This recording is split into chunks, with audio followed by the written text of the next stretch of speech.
2026 is going to be an awesome year. We got some pretty cool stuff coming up. First off, we got Foundations of Recovery. This is our flagship program. We're starting it in January. This is for anyone, man, woman, or couple who wants to come and reclaim their heart from shame, trauma, and betrayal. We start off with an education on all sorts of principles, give you the common language. We feed you from a fire hose in terms of all things recovery. It is such a great start to recovery. And we get at the roots of things, Tyler. This isn't like any other program. Like, this is our healing journey in process, and Foundations is where we begin. If you look at the value that you're getting there to kick off a good recovery with all of the right education, all of the right language, and a team to get you started while also being directed by Brandon and myself through the whole process, what a deal. So if you're interested, if you're struggling, if you've been wanting to do something for a long time, jump into this. This only comes around every so often, and we would love to have you there. Click the link in the description to sign up for it. And to make it even sweeter, we're also including a raffle for a free pass to the Radiant Dawn retreat. Anyone who signs up for Foundations will be added to the raffle for that free Radiant Dawn pass. If you're a man and you sign up for Foundations, your name still gets entered, and you can give that pass away if you win it to any woman that you want to. So what you're saying, Tyler, is if you sign up and participate in Foundations, you could possibly go to Radiant Dawn for free? That's exactly what I'm saying, which is crazy because Foundations by itself is already an insane value. Man, I sound so salesy. But it actually is awesome. So come to Foundations. And even if you don't come to Foundations, sign up for Radiant Dawn.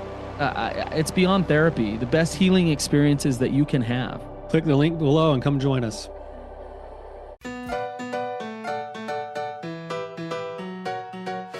What's up, you guys? Welcome to the Therapy Brothers podcast. I'm Brandon. I'm Tyler. We're brothers. We're therapists. We're not afraid of your questions. So bring it.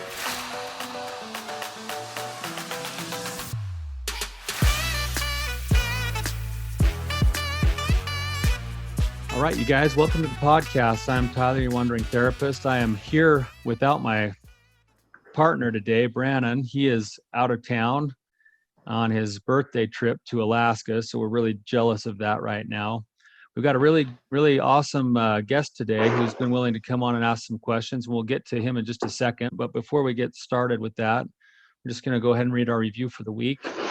This review says, "Grateful Heart," and it says, 2 years ago, my heart was broken. I felt as if it didn't know up from down, reality from lies. I found the group, The Betrayed, The Addicted, and The Expert, and started listening to every podcast. Then I took the Shattered to Thriving class, and then Boundary Boot Camp. Brandon has added to an already amazing library of resources with these new podcasts.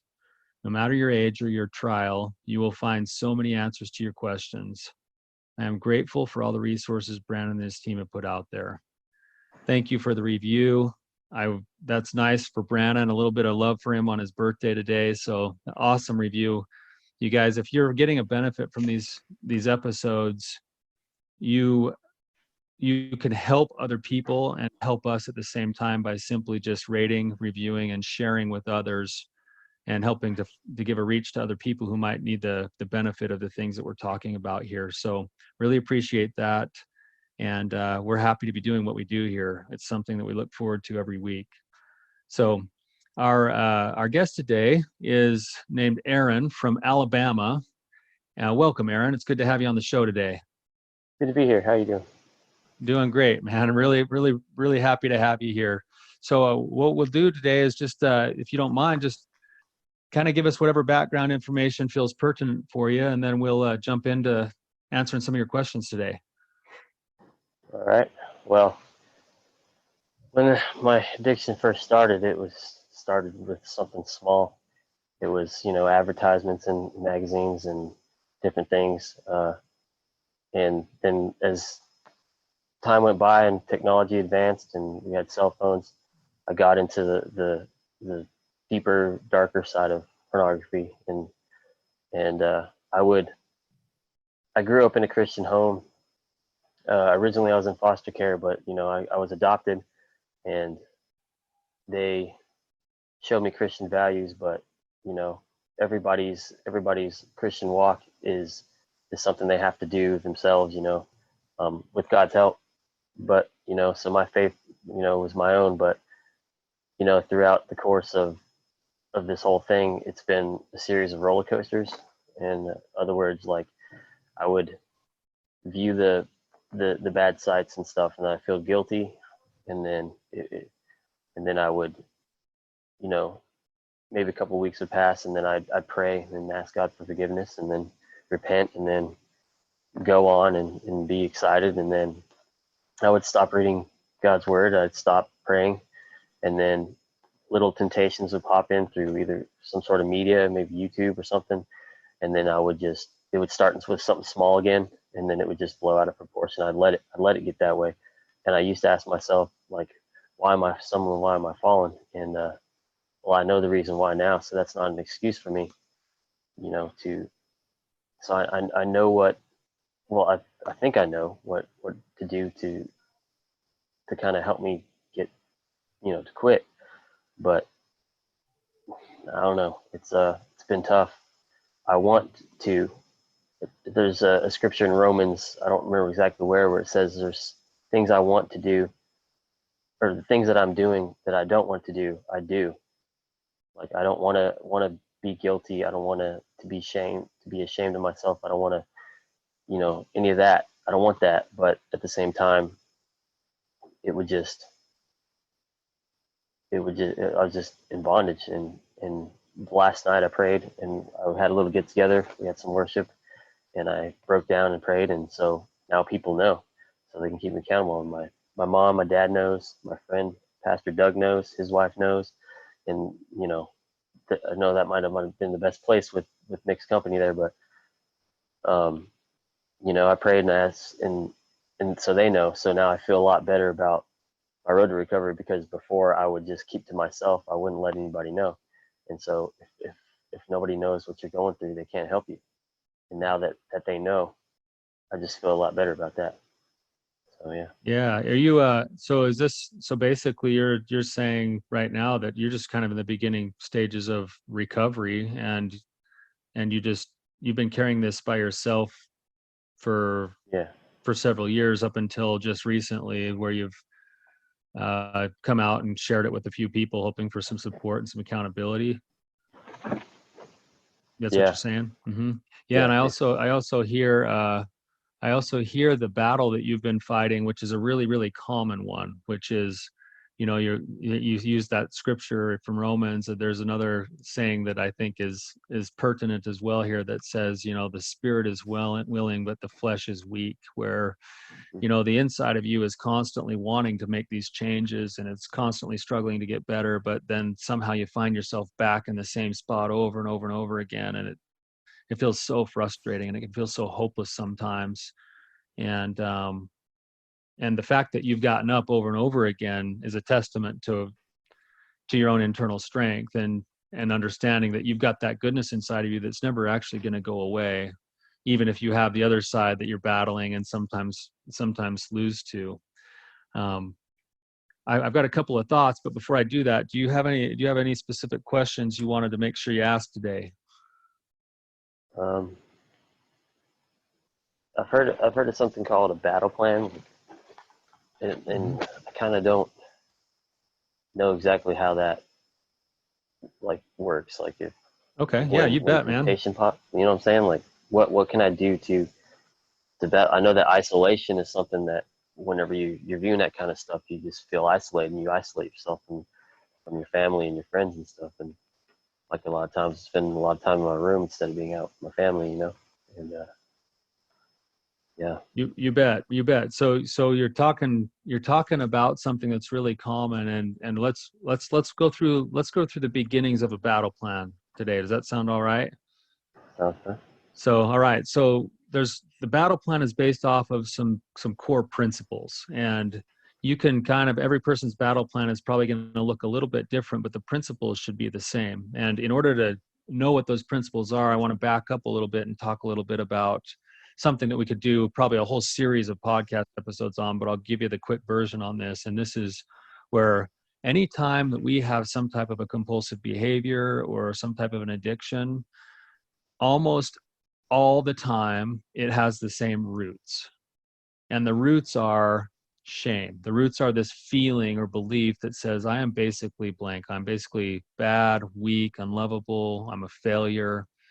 And this is something that we all feel from time to time. You know, we all experience this from time to time. But what happens is we have these experiences in our lives that feed us that message. And eventually, in the back of our brain, we start to believe it, and we start to think, you know what? Like, maybe that's true, that I'm worthless, or I'm weak, or I'm not good enough, or I'm bad, or I'm unworthy.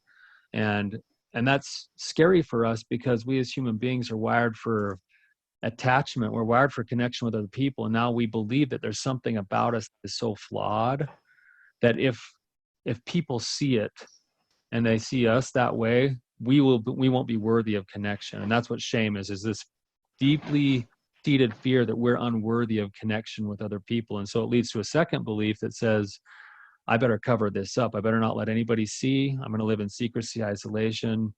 I'm going to put on a face, and maybe I'll perform the way I think people want me to perform, but on the inside I feel empty and hollow.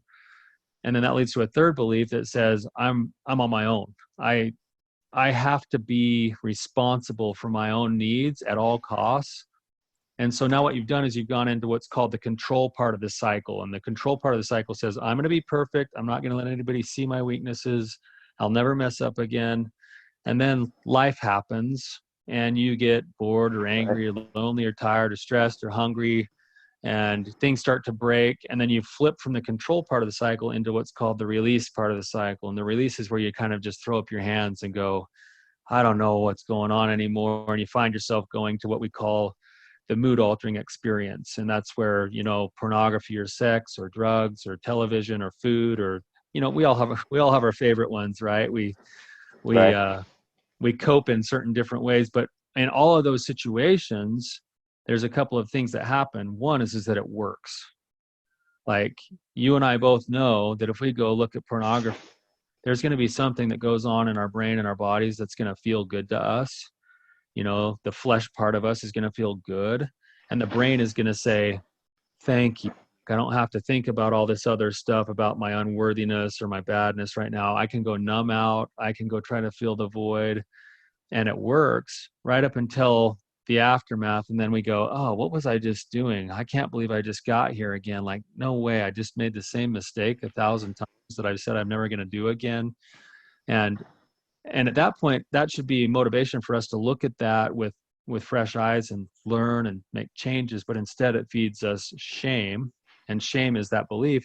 And then it becomes a spiral that we find ourselves in. And we're stuck in the same repetitive pattern of control, release. And then we feel bad, and then we control, and then we release. And it's just like being on this like teeter totter of emotion, and it just shreds us from the inside out. Does that make sense? Yeah. Yeah. See a lot And of time. Yeah. Oh, sorry. no, go ahead. Oh, a lot of times, because it continues to do this thing, and there's a couple things. A lot of times, it just doesn't seem like there's ever going to be an end. And I hear people talking about testimonies of how they quit viewing porn, and how and I think about it, and I'm like, well, I don't think that's, I don't think that's something that goes on in my mind. Is I don't think that I'm ever going to be over. Not that Jesus doesn't have the power, or God doesn't have the power. I don't. Sometimes that's how it is. And there's Sure. another thing that it is kind of crazy, is viewing something and getting that I guess fix, for lack of a better word, getting that fix. It's like, this fix that I had this day or this week is no longer good, and so I need to find something that's even worse, or that seems even worse, different, something that's more, I don't really have a better word for it, Yeah. hardcore, I guess. It's Yeah. just nasty, and that scares me right there.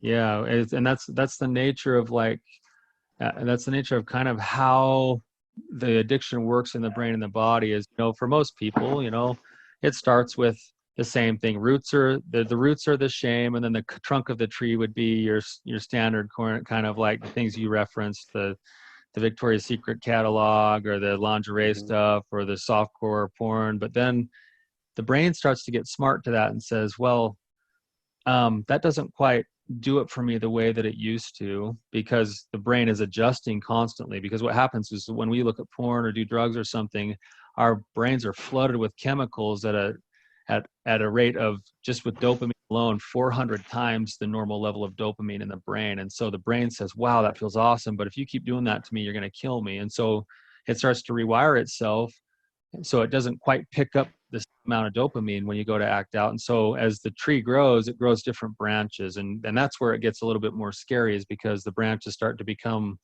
hardcore here, or this kind of porn there, or this kind of acting out in some other way. It all ultimately has the same roots, but the brain is now looking for the same way to get the same fix.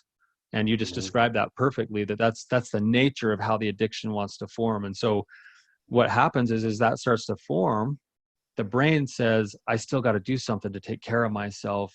And it's like you can get high, but then you get low, and then you try to get high again and low. And eventually you find yourself feeling like you've got to have the acting out just to feel normal.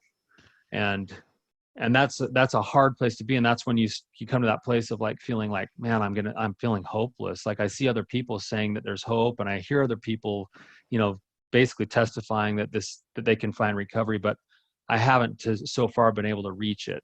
And so let's talk a little bit about a couple of the core principles here that would be a good place to get started.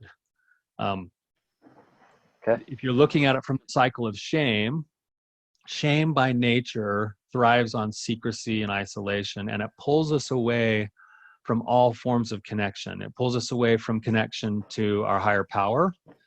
It pulls us away from connection to other people, because we isolate and pull away. And it also pulls us away from ourselves in knowing like the truth of who we are, both heart and mind. And so we start to believe these lies about ourselves, that we're not good enough, or that nobody would ever love us. And we don't ever get to look at ourselves accurately in the mirror and actually know who we are in God's eyes and like what we see. And so when we're looking at recovery, it's more than just stopping the bad behavior. That's called sobriety. That's like, I'm going to stop the bad behavior, but unless I actually attack the whole cycle, I need to learn how to live a connected lifestyle. So the opposite of addiction is not sobriety. The opposite of an addiction is a lifestyle of connection. And so I need to get in the habits. I need to start forming healthy habits, submit myself to a process of learning and growth, of building connection with God, others, and self. And so one of the first foundational building blocks that you've already started, which is really phenomenal, I mean, it's pretty impressive and it's pretty scary to do so, is to start looking for the right team members and to come out of hiding. And once you've come out of hiding, you've got to stay out of hiding. And this is scary, because the truth is that some people, you could get judged for sharing things, right? And so you want to be smart with who you're sharing with. And so there's kind of a few key elements to building the right kind of a team. And those elements are, first and foremost, will these people that I'm going to share with, are they the kind of people who will learn about what I'm going through and learn to speak the language that I'm going to learn? And if they do, that's a great start. So that's why you see people joining certain groups or getting a sponsor of someone who's been through it before, because then they can speak the same language. The second part of finding the right people is that you're looking for people who will keep your confidence. They're not going to go out and share your stuff with other people that they shouldn't. They're going to respect the fact that they're going to hold sacred the fact that you're bringing your vulnerabilities to them. The third thing is that they will be willing to practice empathy and understanding for you at the same time that they'll push you to change.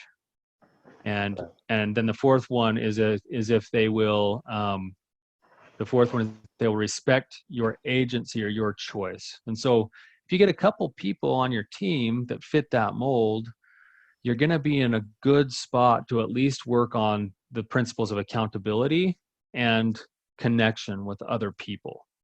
Does that make sense? Yeah. Yeah. And I'm impressed, man. Like, it took a lot of courage to do what you did the other day by saying, I'm fed up with this and I've got to find some support. And I hope that the people you're reaching out to will be willing to be those kinds of people that meet those 4 criteria. So Yeah. the, Yeah, the they are. second, yeah, good. That's awesome, man. The second sort of building block that becomes really important is something called bottom lines. And bottom lines are, in essence, they're the new rules for living that I'm going to set for myself so that I can create space to build my new life and stay away from, the edge of the cliff. I don't know if you've ever heard this story before, but, there was a company that was looking to hire a driver that had to run a route along a big coastal route where there was lots of bends and curves and turns, and they brought in 3 different people to interview for this job for drivers. And as part of the interview, they had to drive, and the first person in the interview got, just within a couple of inches on away from the edge of the cliffs as he was driving around.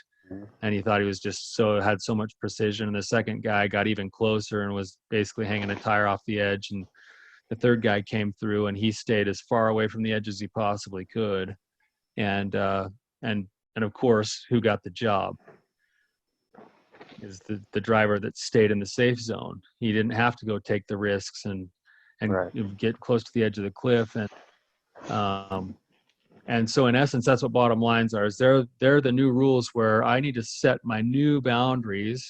So if I have a pattern of acting out where I, say I've had a hard day and I come home and I get on my social media and then I get bored, and then I get on YouTube and then I get bored, and then I start scrolling YouTube and I find one of those little side videos and then I click that and then I feel like bad because I've already messed up, and then I go and get into my pornography.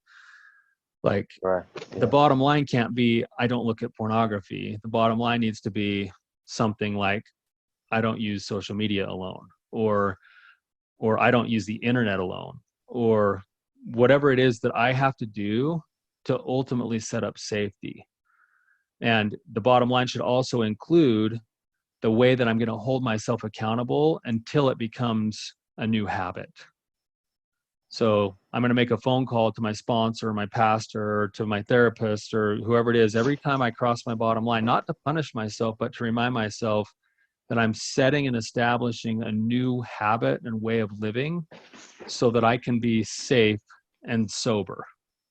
And what the principles are behind the bottom lines is they feed humility, because we have to be honest with ourselves to make the lines in the right spot. And they feed connection with other people, and they feed accountability, which is a massive skill to develop in recovery work. So if I have my bottom lines going, now I've got my team that's providing support and structure. I've got my bottom lines that are providing support and structure and helping to feed humility. And I'm going to be able to start making a little bit of traction over time, if that makes sense. Right. That makes sense. And then there's one maybe third kind of foundational piece that that I start like with my clients as quickly as possible, and it's a principle called dailies. And what dailies are is it's developing a habit of filling in the gaps that your bottom lines have created with the right kinds of intentional action to fuel touching the best parts of your heart. So I'm gonna engage intentionally in some actions every day that are gonna help me to feel alive and feel connected to my best self and feel connected to God and others. And so I might be committing to, not just my spiritual practices like prayer and scripture, but I might be saying, you know what, I need to engage in some meditation today, or I need to call a friend today, or I need to go and do one of my hobbies today. I need to go, like my personal routine is that I get home from my early job in the morning and I go and I run my dog and I exercise. I listen to something that's more secular, like therapy related, come home, shower, meditate in the shower, and then I get busy and go off to my day. Right. Right. those dailies are now just a habit, but they fill me up. They give the energy. They kind of bring you back to life, and they remind you, like, Exactly. hey, who you are, that you're a good man with a problem, not a bad man. Does that make sense? Right. That makes sense. So I got a question for you.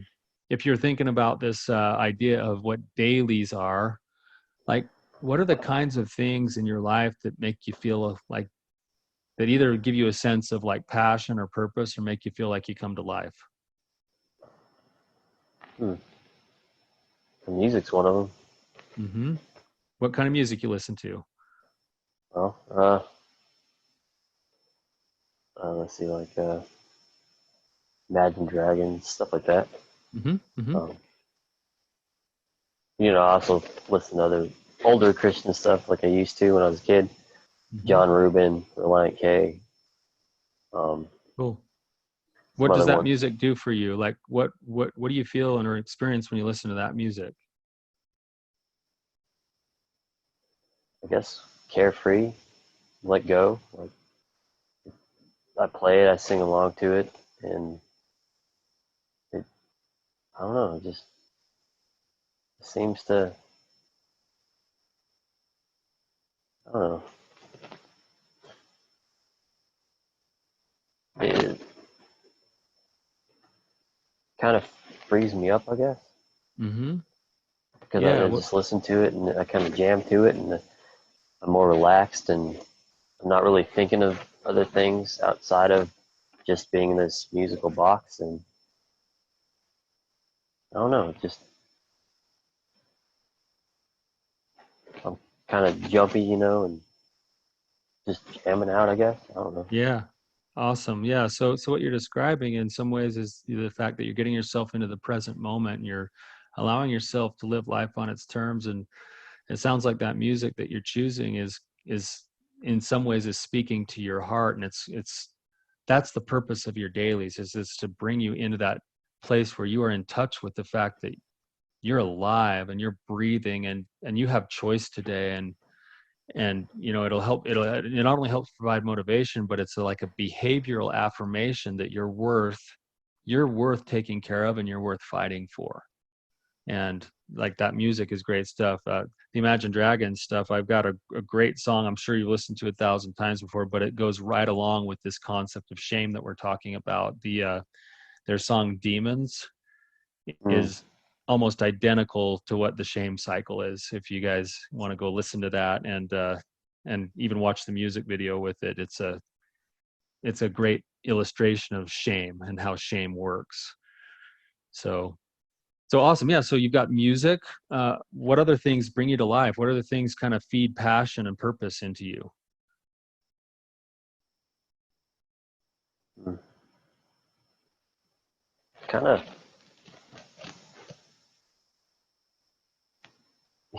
it's kind of funny. I I know that I'm an adult, and I know that I'm a man, and I know that this thing is solely meant for kids, but I seem to find joy in it. Um, Basically, like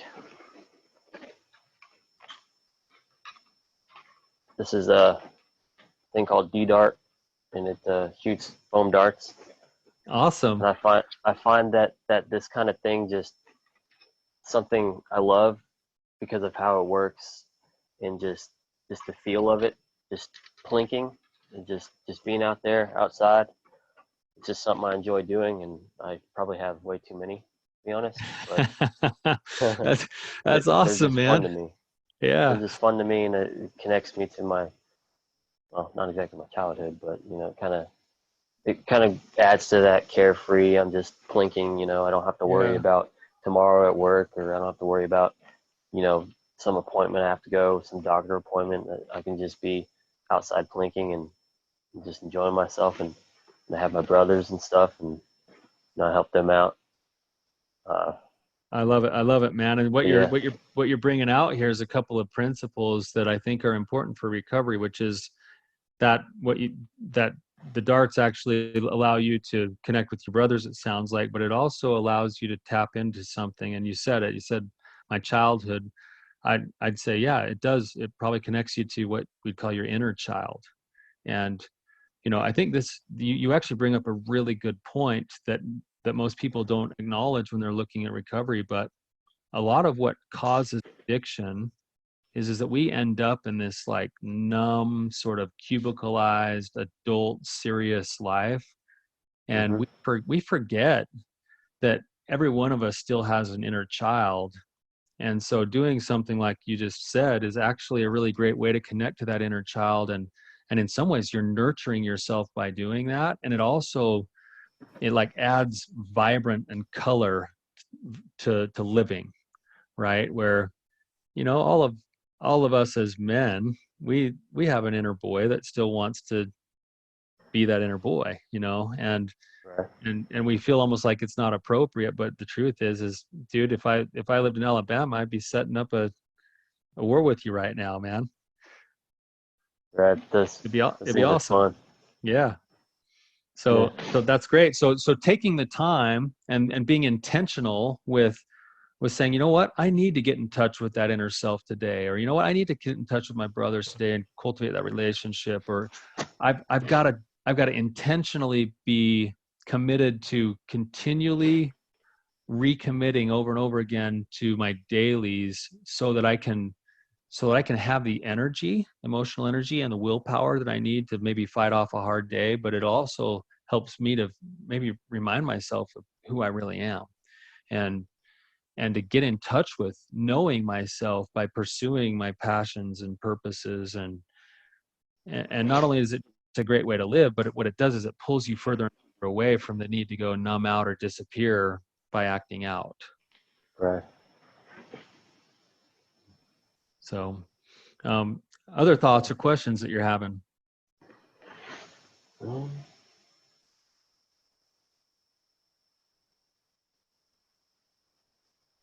Mhm.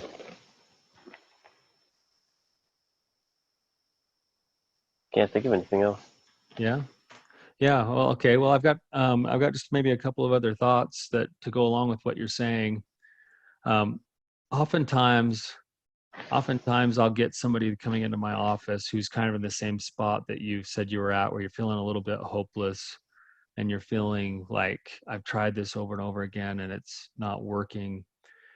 The beautiful thing about recovery work is that it's not about a linear path. It's about submitting yourself to a process, and the beauty of the process is that it even if you have a setback here and there, it can be transformational in your own life of how you learn to see yourself and how you learn to connect with other people. And I don't do this work because it doesn't work. Like Right. if there's anything that I'd want you to leave with today, is that there's hope here. There really is hope, and that you're already doing some of the things that are going to be really beneficial if you'll submit to making them habits in your life and to creating that new way of living. So if you've got your bottom lines in place and you're doing your dailies and you're reaching out to your team on a regular basis, you're now facilitating this overall connection to God, self, and others. And and it allows you to kind of systematically continue to step your way into progress. And I'm convinced that right now you might be fighting off whether or not you're going to look at pornography today, but 2 or 3 years from now that won't even be a second thought, because you'll already have the habits in place, and you'll be looking at a new target and saying, I want to be more connected to my family, or I want to be a little bit more brave by stepping into something that scared me that I've always wanted to do. And that'll be your new target, and you'll continually grow. And the beauty of this process is that you and I both, we get to grow through struggle and failure and challenge and learning right up until we die. Like, neither of us will ever be a finished product until we die. And that's a beautiful thing, that we'll never be stagnant. We always get a chance to grow. So I wanted to just share a little verse from a song that was shared with me earlier this week. It's one of my favorite songs. It's a religious song. And the verse that I want to quote to you, it's called How Firm a Foundation. And the verse that I want to quote to you it says, when through fiery trials thy pathway shall lie, my grace all sufficient shall be thy supply. The flames will not hurt thee. I only design thy dross to consume and thy gold to refine. And right now, Aaron, you're basically in the refiner's fire. You know, you're being chipped away at, and you're struggling and you're fighting. And at the end of the day, what will be left is that all of the struggles that you're having will chip away all of the dross and all of the badness, and what will be left is a treasure.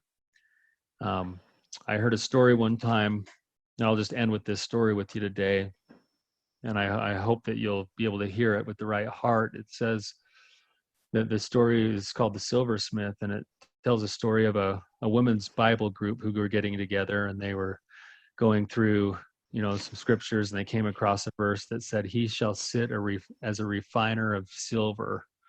And so they wondered what that really meant. So one of the ladies went to a silversmith, and she went and asked him to see what the process of refining silver was like. And he brought her in, and he showed her, and he put this metal into this furnace, and the furnace melted the liquid, and the metal became liquid. And then he sat there, and he just sat and watched the liquid as it bubbled and as it burned.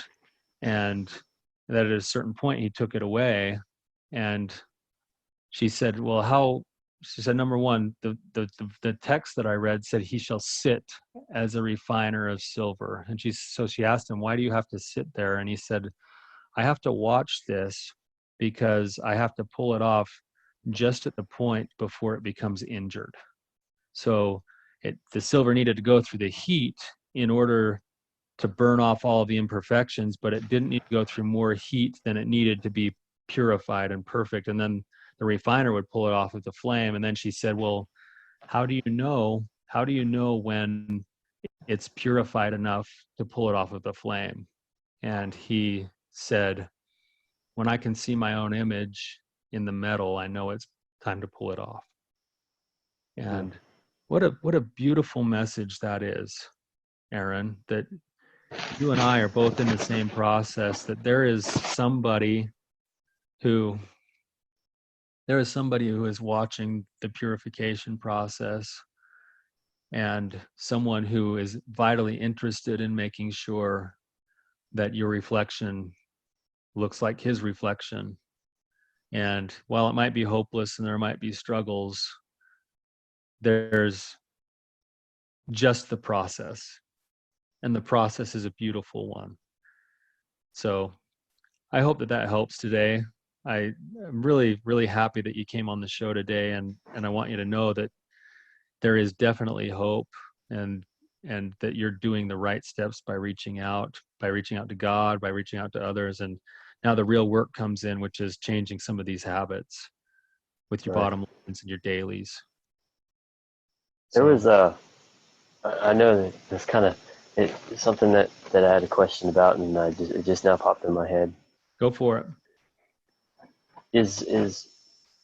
I have a suspicion that, you see, with me viewing pornography, other parts of my life are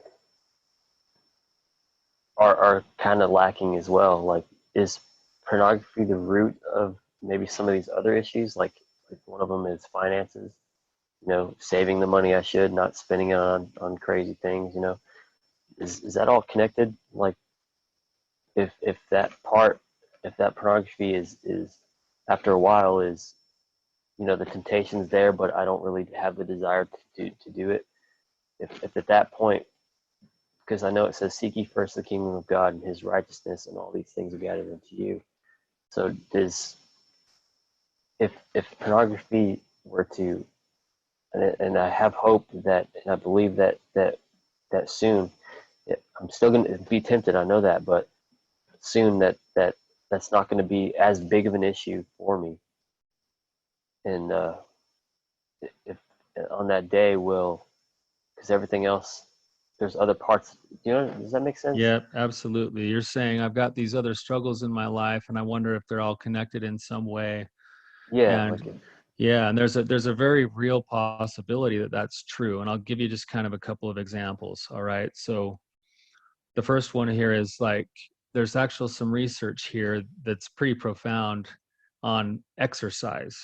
Okay, so the study went such that people were offered a free gym membership and they were asked to work out. And then a month later, they checked in with people to see who had worked out and who hadn't. And about half of the people had been going to the gym a little bit. And so some had gone once or twice and fizzled out, but the ones who'd gone at least a couple times a week, they said, keep going to the gym. And then they started giving them some assessments. And after a few months, what they found is that the people who had consistently gone to the gym at least twice a week not only were in better physical health, meaning they had lost weight and they were, lower on all of the physical, measurements for diabetes and things like that, but they found that there was a direct correlation between the people who had been going to the gym twice a week and how much debt they had gotten out of their life. They were actually more fiscally responsible as a connection to having gone to the gym. And I believe that there's like there's some truth behind this when you think about shame again being the root of things. If shame is the root of things, then my core emotion is shame, fear, and doubt. That feeds core beliefs that are, I'm not good enough, I'm not worthy, I don't really deserve this. And those beliefs then produce our behaviors, which are the outcomes, and we prove ourselves right. And we say, look, like, yeah, I don't deserve to be financially responsible. I don't deserve to have deep connection with my girlfriend or with my family. I don't deserve any of this stuff. So I'm just going to prove myself right.